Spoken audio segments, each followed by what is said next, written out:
Good morning, everyone. Good afternoon. Thank you for joining us. My name is Lucas Grimes. I'm a senior manager of policy at the Center for Resource Solutions.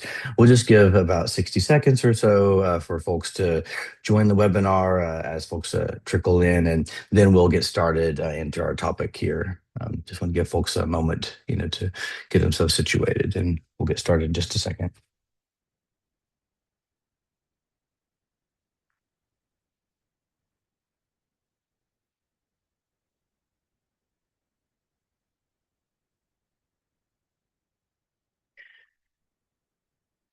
Okay, so I'm excited to welcome you to today's webinar, Beyond the Grid Mix, Advancing Transparent Electricity Emissions Disclosure. So this webinar is part of CRS's Clean Energy Accounting Project, or CEAP, and today we'll be introducing our new best practice for power source and emissions disclosure guidance. I'm also joined by an outstanding panel. We have Commissioner Abigail Anthony of the Rhode Island Public Utilities Commission. We have Ignacio Fernandez from the Climate Registry. We have Shushmita Jena from the National Lab of the Rockies. And we'll begin with sort of an overview of the guidance, here a voluntary market perspective next from Shushmita. And then we'll move into a panel discussion and audience Q&A. So again, thank you all for joining us. Let's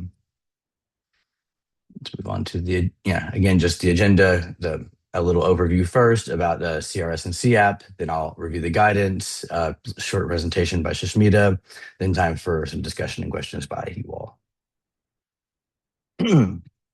Okay, yeah, before diving into the guidance, I wanted to just briefly introduce Center for Resource Solutions. So CRS is a nonprofit founded in 1997 that develops policy and market solutions to advance sustainable energy.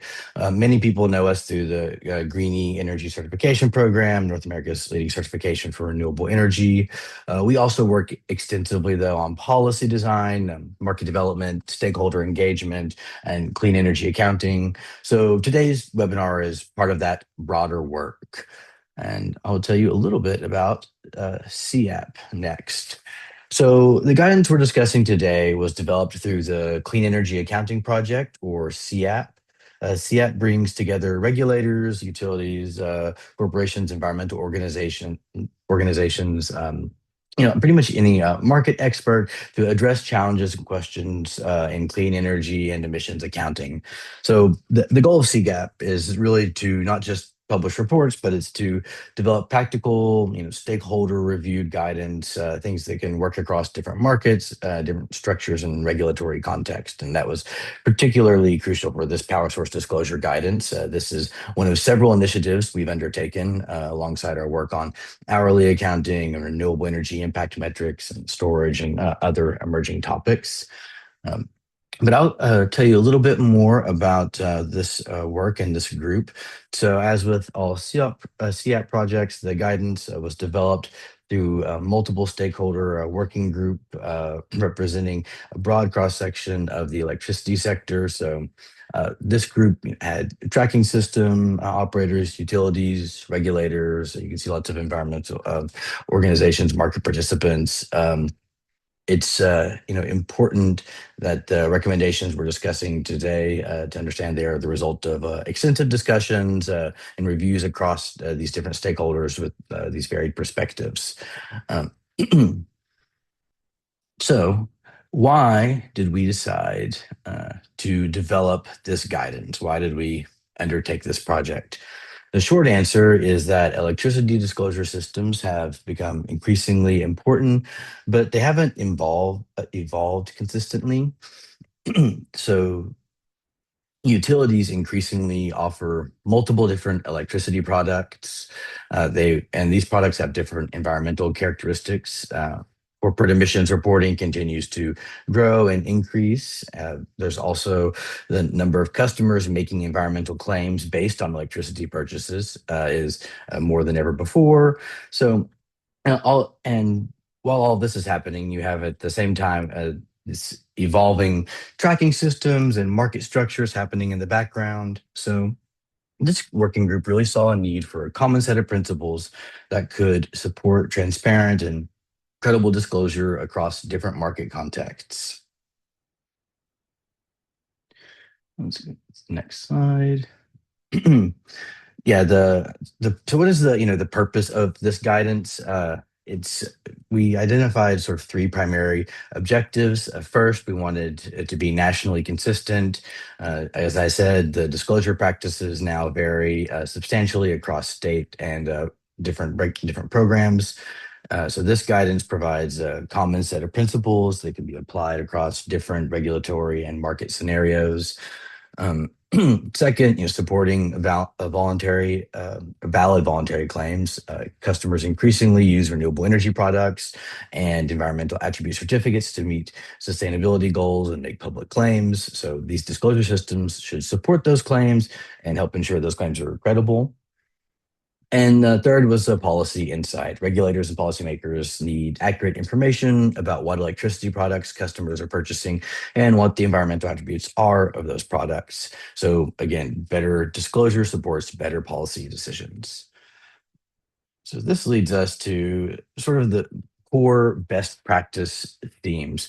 Before getting into the details, I wanted to highlight these five main themes that run throughout the guidance. So firstly, the major takeaway here is that a disclosure should be at the product level, and that means in a distinct electricity product. And I'll explain more of what that means, but it should reflect the attributes of the specific electricity product that you're purchasing. And environmental claims should be based on owned and retired attributes, preferably with certificates. And the best way to keep track of those attributes is with certificates, and the best way to keep track of those certificates is with tracking systems. So a renewable claim should be substantiated through tracking systems wherever possible. That just helps, of course, give us better data quality and more credibility to any claim if you can back it up by the attributes being retired in a tracking system, not just for a renewable energy claim, but for any claim on specified generation. Um, and fourth, the unclaimed power should be assigned residual mix attributes. That's a really consistent key principle that comes up in other CRS work as well. But you can see where the need to have a residual mix will is is applicable to a lot of parts of power source disclosure. I'll describe a little bit more about what a residual mix is later, and what are the situations you would use that for in power source disclosure. But finally, the disclosure should align with both policy frameworks and greenhouse gas accounting frameworks. Um, so if you remember only a few things from today's presentation, those are probably the most important things. Okay.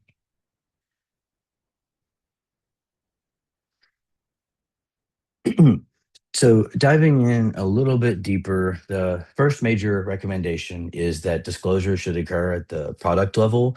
Customers don't purchase utility averages; they purchase specified products. So customers take some customers are receiving a standard utility service, but others are purchasing, renewable tariff or green product. And it's very important in the product level disclosures that you distinguish those two types of products. I'll show an example in a moment which will highlight this. Um, Actually, let's just go ahead and move on into that because I think it helps make it much more clear.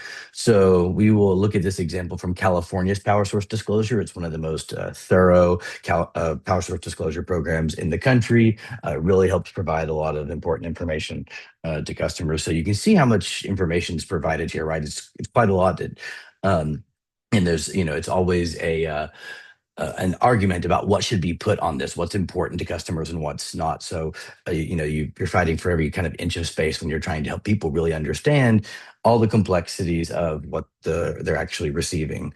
And again, just sort of reflects the need for this guidance. But the first thing you'll notice is that you have these products differentiated by the base plan, the 50% solar choice, 100% solar choice. So that just clearly demonstrates how PG&E is already doing this. They're already breaking this up for specific products. They're saying these resources we have purchased go are allocated to these customers, and these resources are for these customers, et cetera, et cetera. And then nice, it compares you here to the California utility average, just to help you understand the a difference between this utility and other utilities in the state.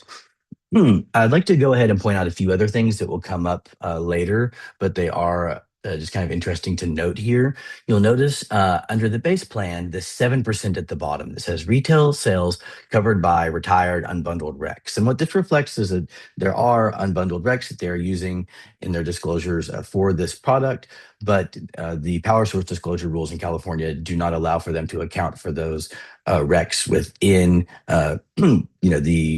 the pie there within the resource chart. So you have to sort of account for it separately on the side on the ledger. And this is something that our guidance addresses. And you'll notice again this second or this first bullet here where it says this label does not reflect compliance with renewable portfolio standards. So in California, there's a lot of standard delivery of clean energy. We have high RPS targets, and there's an increasing interest to understand how to allocate that and who can make claims on that.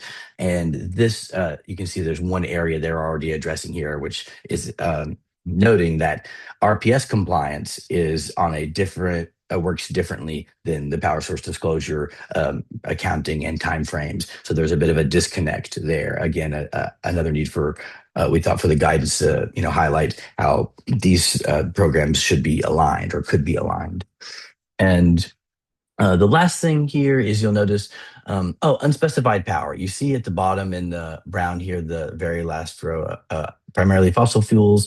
They're not purchasing any, but you can see that 22% of California average is unspecified power. Again, that highlights the need for how do you assign emissions for unspecified power. Something else our power source disclosure guidance gets into. Um, but I'm going to go ahead in the interest of time and jump on into the guidance a little bit more.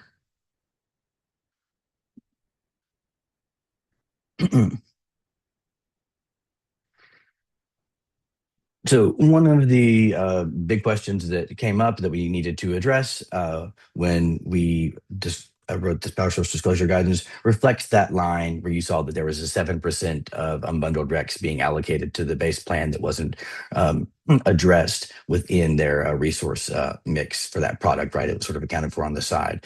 So the group consensus for this was that the unbundled recs and unbundled EACs um, excuse me, uh, they need to be transferred, or they can clearly be transferred separately from electricity. And in a bundled first, I want to just break down this bundled and unbundled transaction distinction before I get into this. At a bundled transaction, the electricity and the environmental attributes are transferred together. And in an unbundled transaction, the certificate is transferred separately and paired with other electricity purchases. So from a disclosure perspective, both of those transactions matter, and importantly, when the attribute is transferred away, that attribute can no longer be claimed by the original electricity purchaser. So this is something you're going to hear me say several times throughout the presentation, that the environmental claim follows the certificate, and that's one of the more important concepts here. So let's go ahead and look at the next recommendation of the guidance. Is using tracking systems when you have them. As I said earlier, tracking systems, we have a lot of different tracking systems in the United States, and they have different capabilities, but using them to the degree you can, depending on where you're located, will help you have better data for power source disclosure. Um, in some tracking systems, you may be able to benefit from seeing all generation tracking and having a residual mix calculated, which is a number you could use to, we'll highlight in some areas where you will need to put that in your power source disclosure. But in some areas, they don't have a residual mix calculated. So that means you would need to calculate one yourself, or use another data source. But the kind of general takeaway there is that tracking systems help make power source disclosure much easier. This guidance also recognizes that disclosure does not occur in isolation. So it interacts with renewable portfolio standards, clean energy standards, and emissions programs and other state policies. One recommendation is that disclosures should reflect what customers are actually entitled to claim under these programs. And another is that renewable claims should be supported by retired certificates. So this means that if you're in a state where there is an RPS or a load-based policy saying that your state is delivering renewable energy on your behalf to your load, that program should be able to show through retired certificates that you have that percentage of your load. You have certificates retired on behalf of that percentage of your load. So it's just identifying the need for the ability to, get more consistent claim of the standard delivery in states where they have policies that have, been designed to create standard delivery of renewable energy for, all users.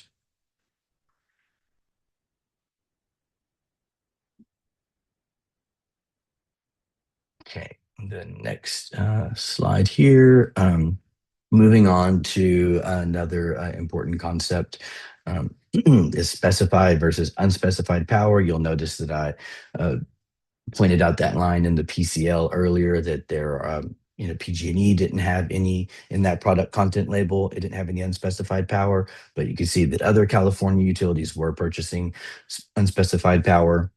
That means they were purchasing it from a wholesale market, or they didn't know the attributes. They didn't receive the right to claim those attributes. They could have been specifying null power, or excuse me, they could have been purchasing null power. And that's sort of the difference there is they don't know what resource they can label that as.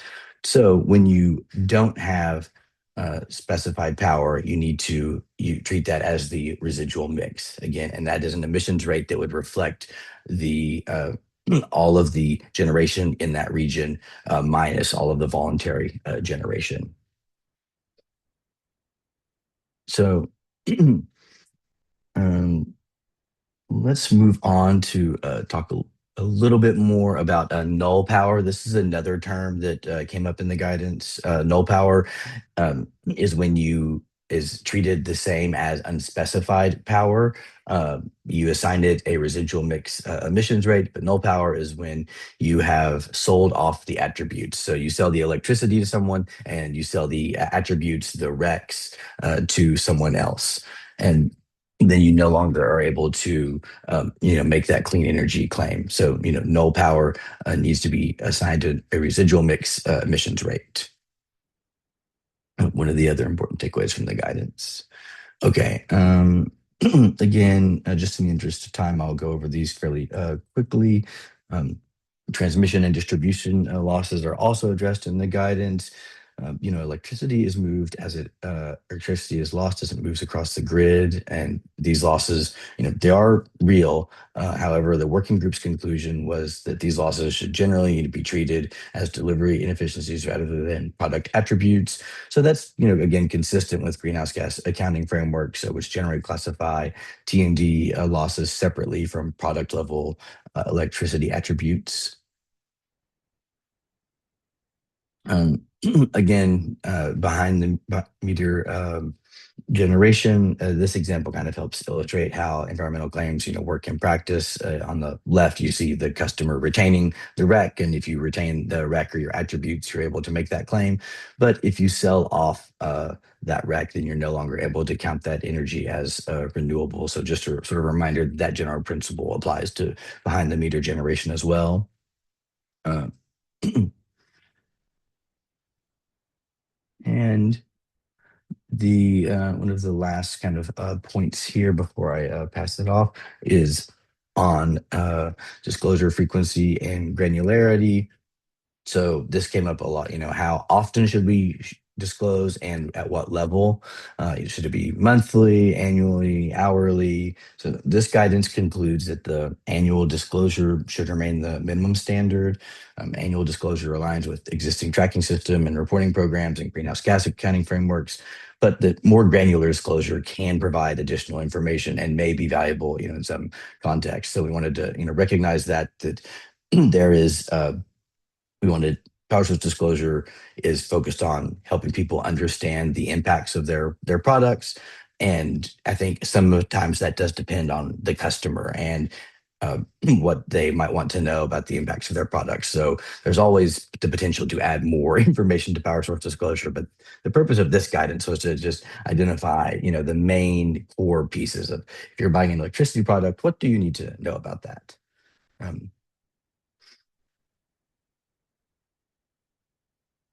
okay. So yeah, in just a little conclusion here, yeah, if you don't take away other aspects of this guidance, these are the sort of highlights that the guidance uh, really illustrates that we need product level disclosure. Claims should be based on certificates, tracking systems, and verification helps with verification of that. Of course, residual mixes are used for unclaimed and specified power, for null power, and that power source disclosure needs to align with the greenhouse gas policies in different states. Okay, and with that, I will pass it off to my colleague or my coworker here. Let's see, Sushmita. Let me pull up your presentation here. Excuse me, my colleague. I misspoke.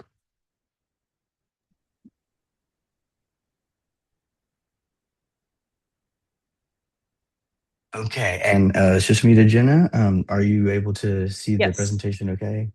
I'm able to see. Okay, Yeah, perfect. thank Thank you, you. Sushmita. Yeah, thanks for that presentation, Lucas. Hello, everyone. My name is Sushmita Jena. I'm a senior energy markets researcher at the National Laboratory of the Rockies. You might know it as NREL in the past. And today we are going to dive into the state of the US voluntary power market briefly, very quick presentation here, and focusing on the most recent data that is published, which is from 2024. The voluntary market has seen some fascinating shifts over the past decade. I mean, even if you leave some of the more some of the more advanced developments that are happening right now, even if you look at the decades-long changes that have happened, absolutely fascinating. And whether you're looking at project development, contract restructuring, offtake, the way it has taken off, and the way it has changed, or policy, there's a lot to unpack. So yeah, that's what this report is about. It's an annual report. We publish it every year. We look at secondary sources and also look at we do some primary surveys to really compile this data. There's a data set, there's a report, there's a slide deck. We typically announce the results and present this at the REM conference in September. Um, and yeah, next slide, please. With that. Thanks. So here is the big picture, and let's start with this. When we step back and look at the sheer scale of the voluntary market in 2024, for example, the numbers are highly encouraging, like this slide shows here on the left. This past year, approximately 9.2 million customers actively chose to procure about 315 million megawatt hours of energy here. And to put that into perspective, on the right, if you see that's roughly about one in every 17 electricity customers in the US, and it accounts for about 8% of the total US retail electricity sales. And some of these numbers also come from EIA, which you can verify, check, and so on. And an impressive 45% of all US non hydro renewable energy generation. That's what it translates to. And in the chart, if you look on the slide, you can really see the growth trajectory. And back in 2014, we obviously have data backing going back to, I want to say about 20 years, but then the way the market has calculated some of these things have changed. So we have harmonized this data and we have it back on this slide up to about 2014. Every year when we advance a year, we drop 1 year from the previous timeline. So in 2014, we're looking at about 68 terawatt hours here. And now a decade later, it's about 315 terawatt hours. And that's about 4.5 times increase, showing just how mainstream voluntary procurement has become. The next slide, please. Okay, this, but as the market has grown and makes up, its makeup has also evolved dramatically, I would say. We are seeing some major shifts when we compare to how the power is being bought versus who's buying it. So on the left side, you are seeing the sales numbers, on the right is the participation numbers, and it's sort of a flip. And the two charts here, the evolution of sales versus customer participation, that's what you're seeing. So the left again is sales, right is participation in numbers, left is megawatt hours. And historically, unbundled RECs, also known as EACs in different contexts, dominated the space. They were the easiest entry point, low barriers to entry for a lot of buyers, and that's where buyers have typically started in the past. And but as we move forward, we are seeing an evolution in the procurement strategies, more bundled products, more PPAs are taking that space. And that brings me to my next point. Let's go to the next slide and I will. Yeah. Okay. This is the ongoing shift to long-term contracts slide. That's how I see this. These are the different supply mechanisms that you are seeing and in terms of sales. And when we break down the sales by these mechanisms or these supply options that are available to a typical customer, a very large trend emerges. There is this ongoing, definitive shift towards long-term contracts that you will see. And looking at the graphs here, while mechanisms like utility green pricing or just green pricing, depending on, I mean, there are different names, I think, to this, and competitive suppliers have seen steady movements. The real explosive growth over the last few years has been in PPAs and utility contracts, sometimes known as sleeved PPAs or bilateral contracts as well. And buyers, especially large corporates and institutional buyers here, are we've seen some moving away from simple buying unbundled RECs on a year-to-year basis, and instead they want to drive new bills and hedge their energy costs. So, meaning they are locking in these long-term PPAs and specialized utility contracts to ensure um, they are adding new capacity to the grid. I want to point out that the unbundled RECs are still one of the dominant ways of how people are purchasing electricity right now. But the trend is, I think, towards there's a growing trend is towards PPA. The next slide. Let's talk about participation. Okay, this is about participation here, and in contrast to those rising sales volume with actual customer headcounts, interestingly, while the volume of energy is being bought is skyrocketing, mass participation is actually plateauing a little bit. And if you look at the customer counts here across these different channels, different mechanisms, the massive spikes in earlier years have started to level off. CCAs, community choice aggregation, still represents a huge chunk of the total participating customers, bringing millions of residential users into the fold. But overall, the customer growth has slowed. At least that's what we're seeing in the data that we collect. And what does this tell us? It tells us that a massive jump in terawatt hours we saw on the first slide is primarily being driven by large buyers increasing their load, and the average volume per customer is going up largely thanks to energy intensive corporate buying that's happening in data center takedown, huge megawatt contracts, but otherwise mass participation is slightly plateauing. Um, the next slide. Thanks. Okay, this is about demand and where demand is concentrated. While the supply is spreading out, demand tells a slightly different story. For this picture, demand remains heavily concentrated, particularly in states that have a robust CCA policy. California is one of them. There is and looking at this map, California alone accounts for a staggering 50% of the demand side of the market, and Massachusetts is about um, 9%. And I think we have to skip one slide. I'm sorry, Lucas. Yeah. Uh, yes. On this slide. And then Massachusetts is about 9% and Ohio at 8%.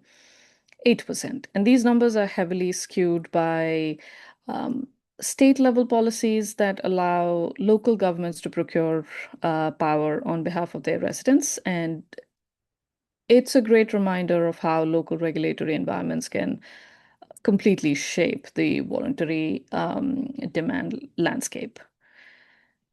The next slide, please. Okay, Texas still on top. However, we talk about the powerhouse, about this voluntary market. I think Texas always comes on top and it remains in a league of its own. In 2024, an estimated 1.125 million megawatt hours of voluntary power was generated in the state. And to put this in context, about 40% of all the voluntary market sales nationwide. That's what it really translates to. And the combination of abundant wind and solar resources, an isolated, deregulated, or restructured grid with ERCOT and corporate appetite makes Texas the undisputed heavyweight champion for the voluntary renewable project siting, if you will. Um, the next slide should be about data sources. Yeah. Okay, before we wrap, I just want to briefly acknowledge the data sources that makes this research possible. The figures I've shared today rely heavily on the survey data that we do. That's our own survey, along with all these regulatory filings from utilities. We use a bunch of data from CRS, Bloomberg Energy Finance, Cal CCA, Wood Mackenzie, and EIA. That the combination of all of this brings out a data set which is published on our website. And yeah, tracking this highly fragmented market takes a big team, and we rely on those foundational sources to piece this puzzle together. The next slide. That brings me to the end. This is the page where you can access all of this information, all of this data, also the slides. Feel free to visit the slide, or if you have questions, write to me. Back to you, Lucas. Yes, thank you for that. I really appreciate that presentation. Let's move now into some panel discussion about the guidance in the voluntary market. So let's have Commissioner Abigail Anthony come on, and Shasmita, I'd like you to stay on, and Ignacio Fernandez from the Climate Registry join us. And I've got some questions for you all.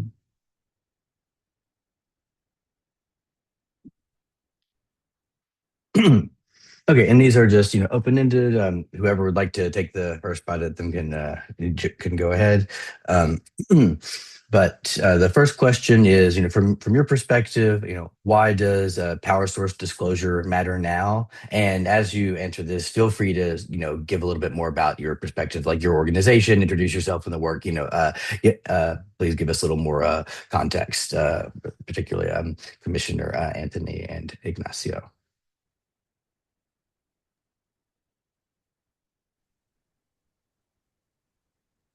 So the first question here is, why does power source disclosure matter Yeah, now?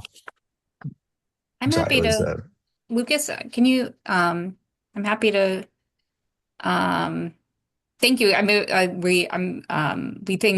think your power source disclosure recommendations are all spot on. And, um, we have a lot of experience in Rhode Island that is so aligned with your recommendations, and I hope over the next few minutes I'll get to share a little bit more about that. But the reason I think that what you're doing is so important now is that, as your audience and everyone here all knows, electric sector emissions accounting is all about tracking and validating who bought clean electricity and who's responsible for the rest, because it is, a zero-sum game. And if one customer is claiming the cleanest megawatt hours on the system, somebody else is ending up with the dirtier ones. And the accounting only works if everyone agrees on who owns what.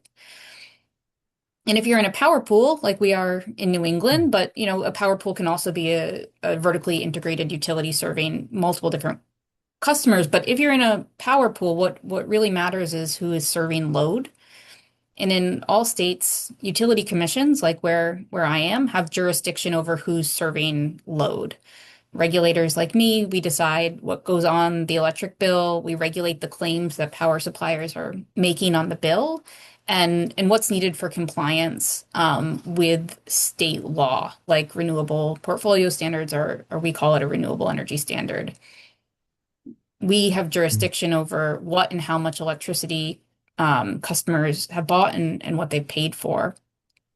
And I think that, part of the reason I want to be part of these conversations is that once a state or a government has entered this space and attached legal rights and obligations and compliance requirements to emissions, private frameworks, they can't operate independently of the government. At that point, everybody, including governments, has to coordinate and they have to agree on who owns what. And so maybe when the markets for certificates were small and voluntary, maybe at that point there was a point in time when customers could be reasonably confident that no one else was claiming their emissions. Like we're well beyond that, especially maybe in New England and other places, Shishmita, that you've just mentioned. But there's going to be about $1 billion worth of certificates traded in New England alone in the coming years for statutory compliance and for those voluntary purchases. And so the stakes are really high. And suppliers and customers should be seeking some form of formal governance, and that oversight shouldn't be seen as a burden on the market. It is things like that government oversight and power source disclosure that makes sense is what's going to give the market credibility, ensure that customers have a rightful claim to the products that they're buying. And so that's, I feel like that's why I'm here today, because I represent one of those entities that has to be part of this conversation in order to make sure that everybody agrees on who owns what, and that tools like power source disclosure are, essential to ensuring the credibility of that market. Yeah, thank you, Commissioner Anthony. Yeah, I think part of one of the messages we get from the guidance a lot is that you get what you pay for, right? It's trying to align that, especially when you have compliance markets passing, these meeting compliance, those costs are often passed down to customers. So you want to be able to make sure you understand who's getting to claim those emissions. Ignacio or Shasmita, would either of you like to follow up on that? Ignacio, Sorry, I was muted. Sorry. Okay. Thank you, Lucas and Sushmita. I don't know if you want to. Anyway, I'll just go. So, good morning, everyone. My name is Ignacio Fernandez. I am a senior policy advisor for the Climate Registry. I was honored to be invited by CRS on the revamping of the CEAP process a few months ago. So I gained good knowledge of the process and the product in addressing Lucas' question in terms of like, why does power source disclosure matter? And for you guys who are not familiar with the Climate Registry, we're sort of like a complementary organization here in the state of California, but we serve the whole country and actually provinces in Canada on the this carbon disclosure for organizations. So the why does it matter right now? For I think several reasons. One, corporate Scope 2 reporting has gone mainstream, going from a niche piece of information for geeks like us, right?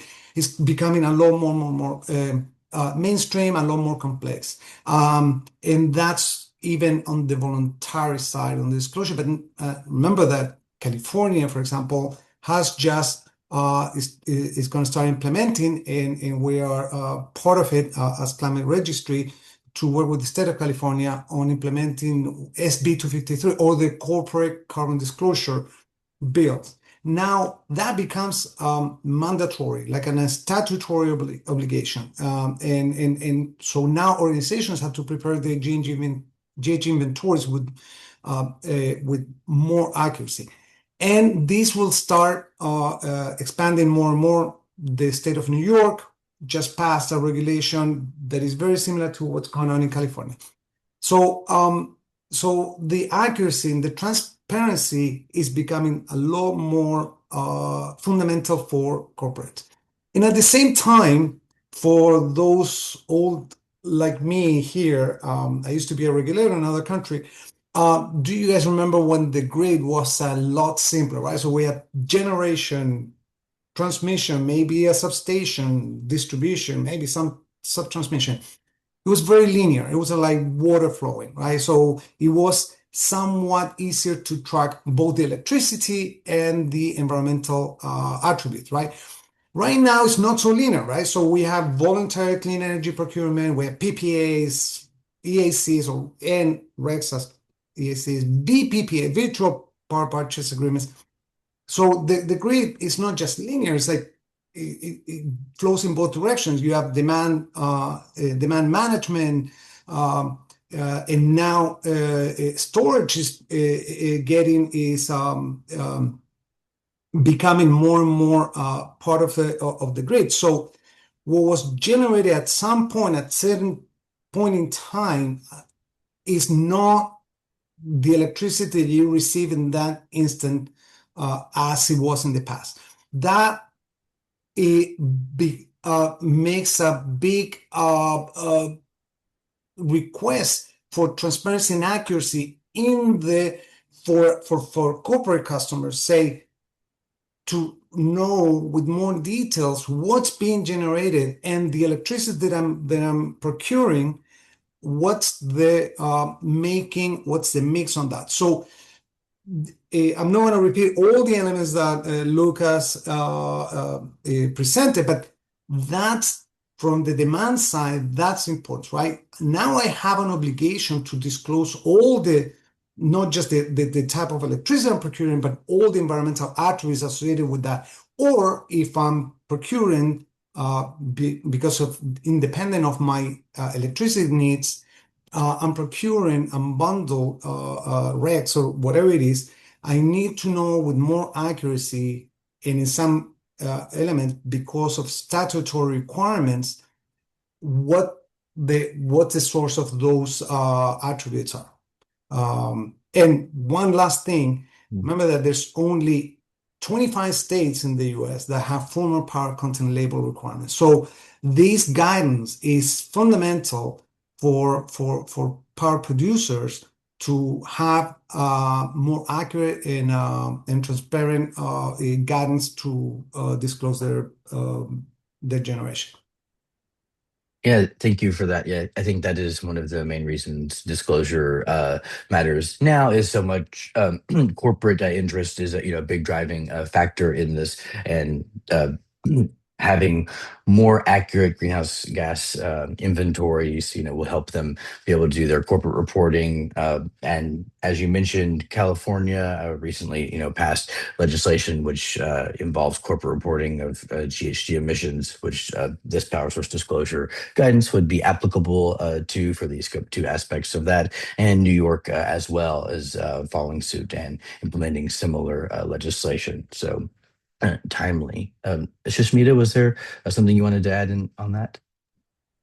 No, not really. I just had one question. I saw a question from someone which is about what are the differences or was that discrepancy in power source disclosure is implemented on different electricity products. And what is my observation? I think we speak to a ton of utilities through the survey, and some of the questions that we ask are really very basic, but then the answers or the responses that we get from utilities is very muddled in the sense that they are not differentiating the RPS products from the voluntary products. And that's so key, so fundamental to our work on this report, is that, and I understand why. It's not like a blame that I want to place, but I understand why, because the lack of transparency and the lack of understanding about these things and why it is so important to have this type of a difference, and why is it important to actually put the RPS content separate from the voluntary content. That's one of my main challenges, and we always run into this issue, and we go back and try to always track and find out at the end of the day what part of the overall mix that they are giving us can be attributed to voluntary, so that we can do the reporting accurately and don't run into these kind of double counting situations. So yeah, that's all I wanted to add. Can I follow up on that, Lucas, on Shushmita's comment And there? please.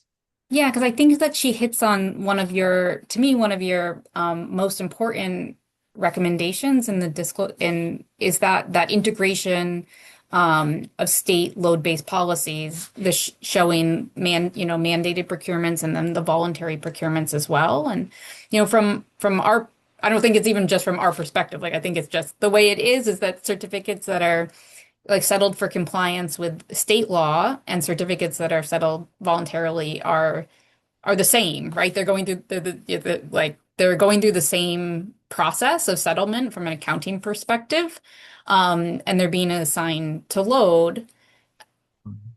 In different organizations or different customers may place different significance on certificates that are retired for state law versus those that are voluntarily purchased, and that's a personal judgment. But objectively, they're going through the same settlement process. The certificates have been purchased, and customers really do need to be able to reconcile the certificates they've paid for against their electricity use. And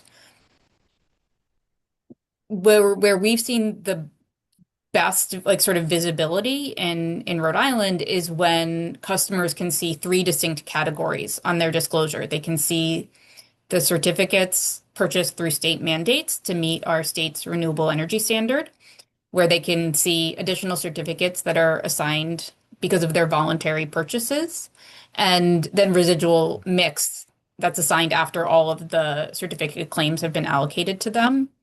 And those need to be presented on their power source disclosure in a way that does not overlap.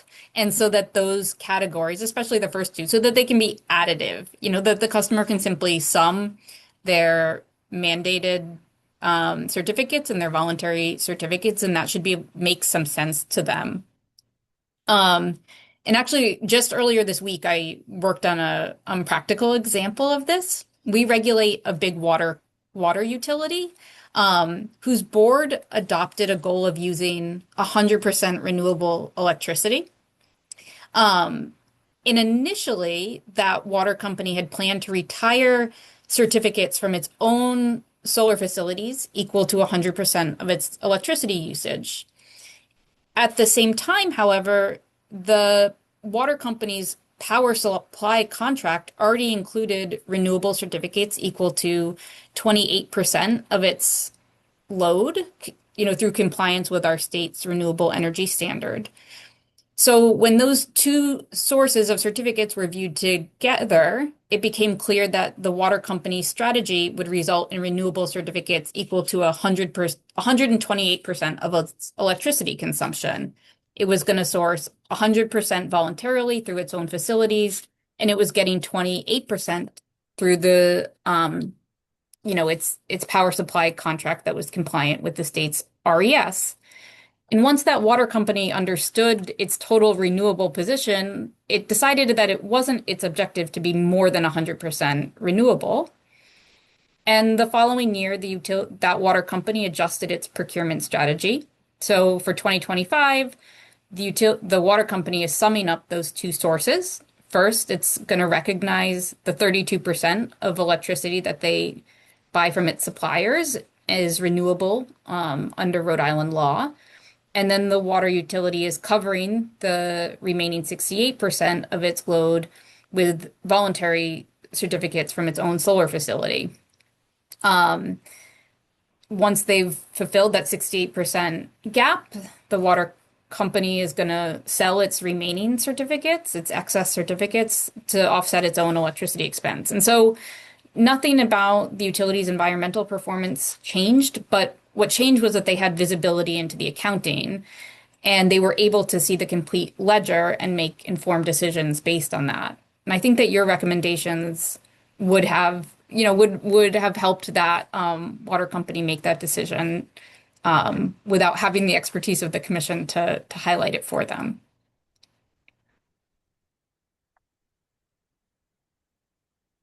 And yeah, thank you for that, Commissioner Anthony.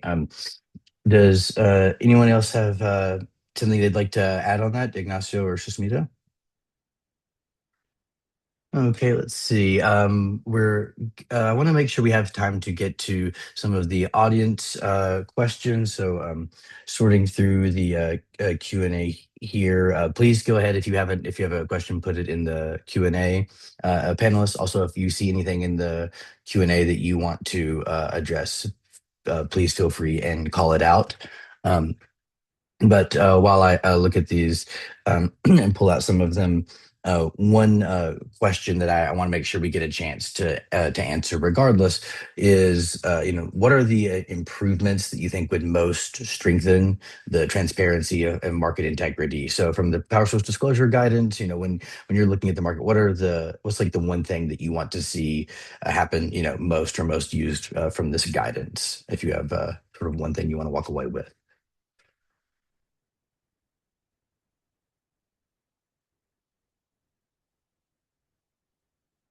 It's open to anyone, yeah. My answer would be sort of a repeat, but I want to highlight that a little more and explain why this becomes very important, specifically from the research side, and that's what I'm basically representing. At its core, I think disclosure should answer a very simple question for the consumers. And you've explained that very nicely, Lucas. What exactly am I buying and what environmental attributes do I have the right to claim?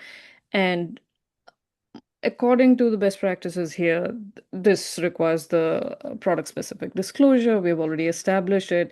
And consumers shouldn't just see a broad utility-wide and grid average mix, which can be obscure. It is harder for them to track and report to some of these reporting mechanisms that everyone is wanting to adhere to. That's what Ignacio was nicely describing, that how this has become so mainstream. And one of the big impetus of why people are looking at this market, why this voluntary market has really taken off in the way that it has, is some of these commitments, public commitments that people, corporates have made. When I'm saying people, I think I'm thinking buyers, large buyers have made, and how clarity in these mechanisms actually support the buyers and hence advances the market and really gives market development a chance. And here we shouldn't only think of this is my sort of favorite topic, but then we shouldn't only think about the larger corporates and the larger entities who have a certain bandwidth, but also these kind of documents support the smaller entities to do some of these things on their own. So we are inching towards some type of a reducing information asymmetry that exists in the market. So just to round it off, but then at the core, I think to me, you mentioned like what is that you are really taking away from this. I feel that this clearly distinguish between renewable energy a customer is receiving because of a state compliance mandate versus um, something that they're truly voluntarily procuring, that always is a problem in all of this tracking that we do. Uh, and partly some utility education is required for this, partly there is some work that needs to probably happen at the PUC level, and more. And also, I think all stakeholders need to be involved and adopt this. But to me, that distinguishing that compliance versus that renewable, providing sources like where is this power really coming from, even tech sources, that gives us some more ideas about where the policy impetus should be, where we could probably create more programs and work with DOE to get those programs ready. That is something that has really helped me. Like our survey tries to understand what is the source of power, like in terms of technology, whether it's coming from geothermal or solar or wind or whatever. And overall, once we add all of that, gives us some ideas about programs should be run, how can we reduce maybe some of the LCOE that is going on. Many of our programs come from that information, and that's why I think that transparency at this level allows customers to compare suppliers. That's where I'll stop, I think. Thank you. Ignacio, I saw you unmute. Yes, Lucas. So we don't have much time, so try to do in 60 seconds, and I'll try to leave your audience unease on the when they go out, so they come back for more information in the future. So seriously, fully agree with Shashmita in that, and that was my main point in terms of the broader adoption. But remember a couple of things. One, as I mentioned before, this broader adoption will start moving more towards mandatory reporting, like California, New York, etc. And remember that the SEC work fully developed a rule on reporting. Now got for legal reasons got aside, but eventually it might come up resurface. I mean, the work was done. We participated on that for years. Anyway, so keep an eye on that for the future. And speaking of the future, remember that the GG protocol is finalizing its update both in corporate, scope 2, scope 3, etc.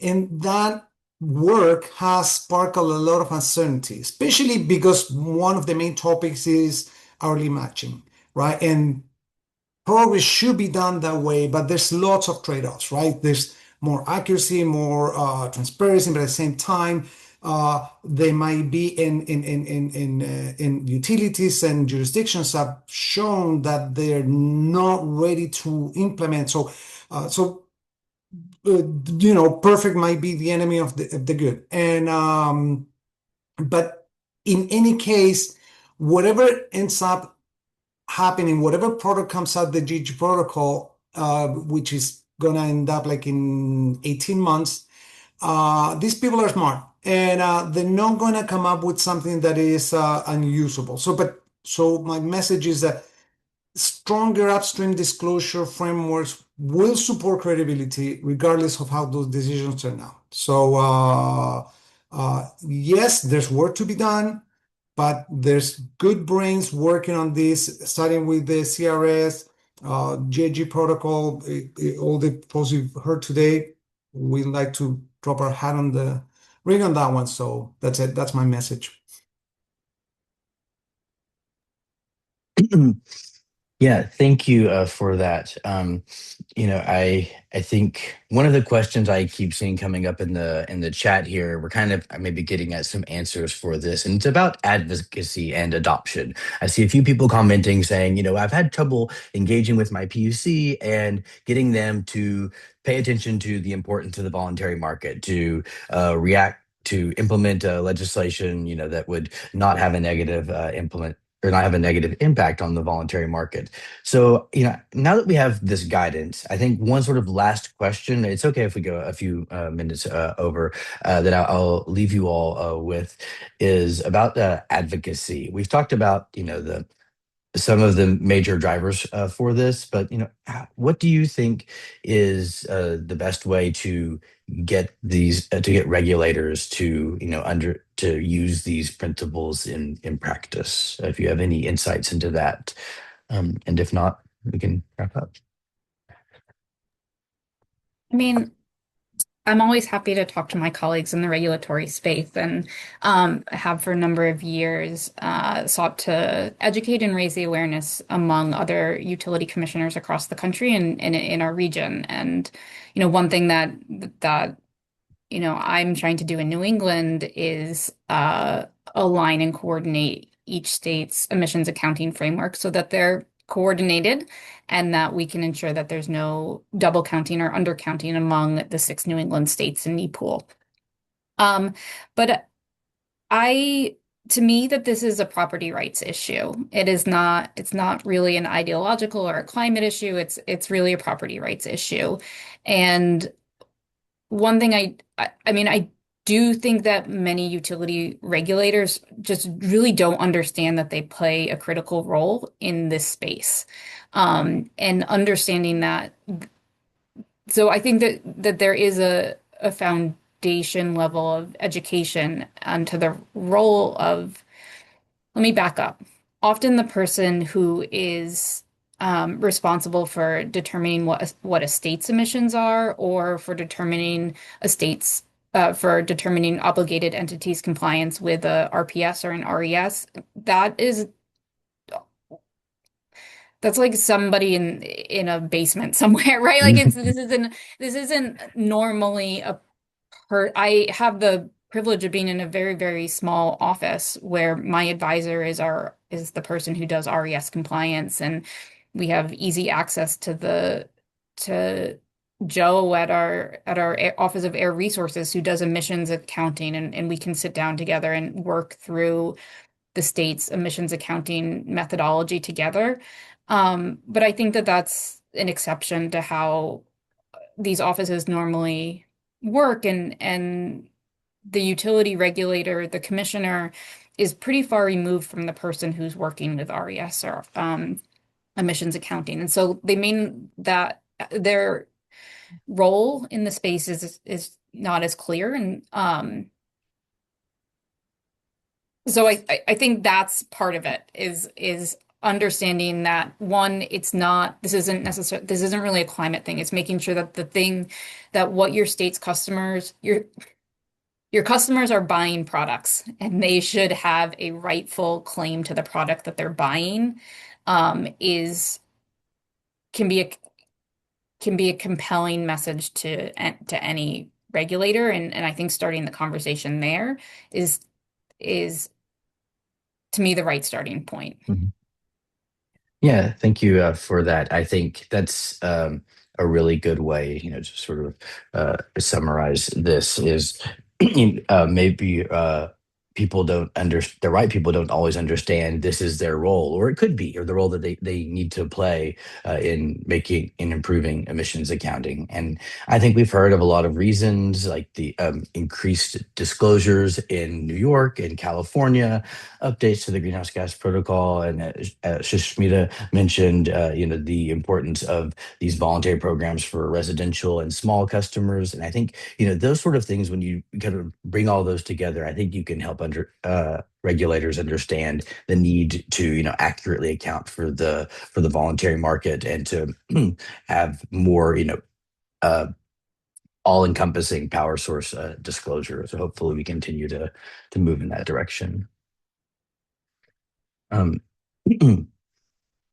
Let's see. Okay, I think that wraps us up for today. Thank you all so much. I really appreciate you all being here. We had such an amazing panel. And if you have any questions, please, I know there was some questions in the Q&A. I will try to reach out to those folks and follow up with them. But a few things we didn't get to, please feel free to reach out to me if you have more questions about this work or CEAP. Yeah, thank you all again so much for attending, and I hope you have a great day. Bye. Thank you, everyone.